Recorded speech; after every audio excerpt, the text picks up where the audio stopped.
रिश्तों को बिगाड़ती है, ये गुस्सा संबंध को बिगाड़ती है, गुस्सा काम को बिगाड़ती है, ये गुस्सा प्रेम को नष्ट करती है, और ये गुस्सा तुम्हें गरीब बनाती है, ये गुस्सा तुम्हारे घर को कंगाल करती है। जो क्रोध को जीत लेता है, विदुर जी कहते हैं सन्नियच्छति यो बेगम उत्थितम क्रोधा हर्षयो सा श्रियो भाजनम राजन यश्च आपत सुना मुह्यति। विदुर जी कहते हैं कि जो व्यक्ति क्रोध को और अपने हर्ष को बस में कर लेता है वो राज्य और लक्ष्मी का अधिकारी बनता है, राज्य और लक्ष्मी का अधिकारी बनता है। इसलिए क्रोध में कोई डिसीजन मत लीजिए, क्रोध में कोई कार्य मत कीजिए, क्रोध में कोई कदम मत उठाइए। जिस समय तुम बहुत खुश हो उस समय भी डिसीजन मत लेना, और डिसीजन गलत हो सकता है। और जिस समय तुम बहुत क्रोधित हो उस समय भी डिसीजन मत लेना, और जिस समय तुम बहुत दुखी हो उस समय भी डिसीजन मत लेना।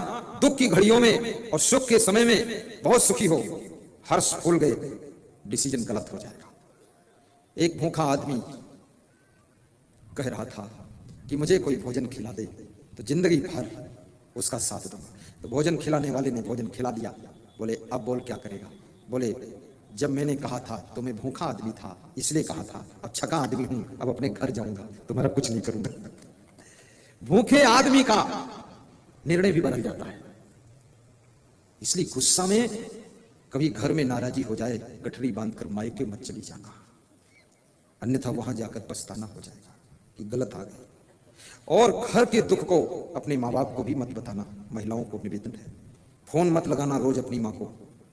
तुम्हारी माँ पूछेगी सब ठीक है, सासू परेशान तो नहीं करती है, तुम कह देना ऐसी सासू जुग जुग जिए सबको मिले, पार्वती देवी है। क्या बात है, पार लगा देगी। अपने माँ के जोश में मत आ जाना। तुम्हारी माँ बोलेगी अगर कुछ गड़बड़ हो तो मैं सेना लेकर आ रही हूँ। अरे सेना होना की जरूरत नहीं है, इस घर को ही संभालना है, यही घर तुम्हारा असली घर है। झगड़ा लड़ाई नहीं करना है, और गुरु की भक्ति भी खूब करो। सुबह शाम थोड़ा ध्यान भी करना, 5 मिनट बैठकर स्वाध्याय भी करना। यहाँ पुस्तक की दुकान आई है, वहां से खरीद लेना। पुस्तक है, उसका नाम है जीने की राह, नाम है सुख की खोज, पुस्तक का नाम है भजनावली, पुस्तक का नाम है अमृतवाणी। उसके एक पेज पढ़ोगे पूरी जिंदगी की किताब अच्छी हो जाएगी। उसको पढ़ना। प्रवचन की पेन ड्राइव ले लेना, 150 घंटे का प्रवचन भजन। मेमोरी कार्ड ले लेना, 50 घंटे का प्रवचन भजन उसमें है। खुद सुनना, रिश्तेदारों को भी सुनाना, गुरुदेव के प्रचारक भक्त बनना, और रिश्तेदारों का भी सम्मान करना, और गुरु मंत्र भी लेना, गुरु के नियम का पालन करना। साथ में जिंदगी को हंसते हंसते बिताना, कर्तव्य का पालन करना, कभी डिस्टर्ब ना होना, धैर्य रखना, कष्ट आने पर भी मत घबराना, दुख में मत घबराना पंछी, यह जग दुख का मेला है, चाहे भीड़ बहुत अंबर पर उड़ना तुझे अकेला है।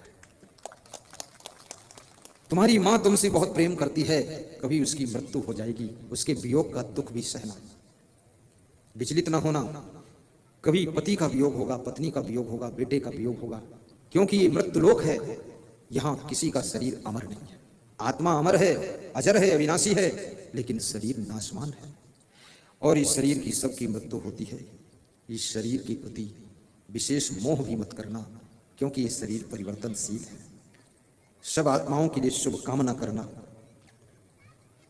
मेहनत भी खूब करना, तुम्हारी आत्मा का कल्याण हो ऐसी मैं शुभ कामना करता हूं।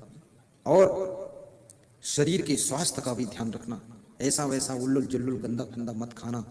अपने द्वार पर आसपास घर में खूब सफाई रखना, गंदगी कचड़ा ऑक्सीजन साफ मिलनी चाहिए, क्योंकि शरीर को हवा शुद्ध मिल जाए तो दवा की जरूरत नहीं है, और शरीर को स्वच्छ पानी मिल जाए तो याद रखना टेबलेट की जरूरत कम पड़ेगी, और शुद्ध सात्विक भोजन मिल जाए, चबा चबा कर खा लो, बस आनंद है। अपने शरीर की आदतों को भी मत बिगाड़ना, हर समय सोने की आदत मत बनाना, जिस समय काम की जरूरत हो काम में लग जाना, ऐसी आदत मत बनाना कि अब सोना जरूरी ही है, टाइम है तो सो लीजिए, और नहीं टाइम है तो उस समय काम कर लीजिए, फिर जब फ्री होइए तब सो लीजिए। काम के समय जो सोता है उसका भाग्य भी सोता रहता है, और जो काम के समय जागता है उसका भाग्य भी जाग जाता है। अड़ियल मत बनना, अड़ियल सड़ियल घोड़ियल पड़ियल ऐसा स्वभाव मत बनाना। अड़ियल क्या होता है? अड़ गए कि ऐसा ही होगा नहीं तो मिटा दूंगा, ऐसा मत करना, गम खा लेना। सड़ियल, जैसे सड़ियल टमाटर सड़े हुए बदबू दे रहे हैं, ऐसे सड़ियल काम मत करना जो बदबू उठे। और पड़ियल वो पड़वा की तरह पड़े हैं, जहां देखो वहां पड़े हैं। कितने घरों में तो पड़वा है लोग, पड़वा। कितनी स्त्रियों को तो पाड़ा पति मिला है, पड़ा ही रहता है। और कितने सासू सोचती मेरी लाड़ी आएगी, लाड़ी के बजाय वो पानी आई है, पड़ी रहती है। लेटी रहती है, काम करती नहीं है। काम करना, इस शरीर के दरवाजे खिड़की नहीं बनेंगे। इससे जितना तुम कर्म योगी रहोगे तुम्हारा सम्मान होगा, महत्व होगा, कीमत बढ़ेगी और गरीबी नहीं आएगी। इसलिए परिश्रम कर लेना और हंसना भी 24 घंटे में 2, 5, 10 बार ठहाका मारकर हंस भी लेना। कुछ हंसने वाली बात भी कह देना, सबको भी हंसा देना और खुद भी हंस लेना। जिस घर के बूढ़े लोग हंसते हैं, जिस घर के नौजवान लोग डट के काम करते हैं और जिस घर के बच्चे मेहनत से शिक्षा प्राप्त करते हैं, उस घर का भविष्य और भाग्य बदलने वाला है। वहां कंगाली नहीं रही। गालियां मत बकना। देखो भजन लोग ट्रेनिंग लेते, भजन सीखते हैं, लेकिन गाली बिना ट्रेनिंग ही सीख जाते हैं। और जिसमें महिलाएं भी बहुत गाली देती है, क्या बात है।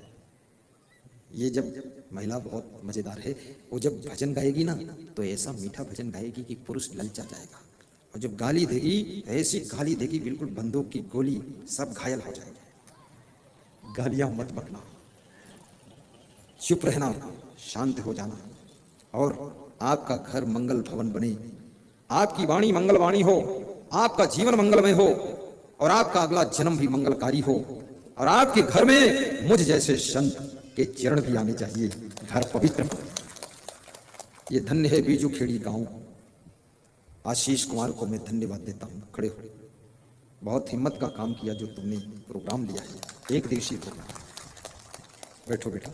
तुम्हारे सब साथियों को भी मैं धन्यवाद देता हूं, जितने गांव के लोगों ने सहयोग दिया है तन से मन से धन से, उनको भी मेरा बहुत बहुत धन्यवाद है। आज मैंने प्रसंग को अवसर चांस से शुभारंभ किया था। आपके जीवन में चांस बहुत बार आएंगे, लेकिन उस अवसर को पहचान लेना और अवसर को निकलने मत देना, उसको पकड़ करके उस अवसर से लाभ लेना। आपका जीवन धन्य हो। शरीर को स्वस्थ रखने के लिए यहां पर राजस्थान के एक सज्जन श्री चिवन आयुर्वेद कंपनी की दवाएं लाए। पथरी की रामबाण दवा है। 10 ग्राम की पथरी 1 महीने में निकल जाती पिघल कर। स्टोन पाइल्स की पेटेंट दवा है और शुगर की टाप की है उनके पास, और घुटना दर्द की तो रामबाण है। ऐसी ऐसी दवाएं और वहां बहुत सी हैं। अब सत्संग विसर्जन करने, आंखें बंद कर लीजिए। सर्वे भवन्तु सुखिनः, सर्वे सन्तु निरामयः, सर्वे भद्राणि पश्यन्तु मा कश्चित् दुःख भाग भवेत्। सुखी बसे संसार सल, दुखिया रहे न कोई, ऐसी मेरी भावना पूर्ण करो प्रभु सोई। शांति शांति शांति। सभी श्रोता नैन बंद करके इष्ट गुरुदेव का ध्यान 1 मिनट कर लें।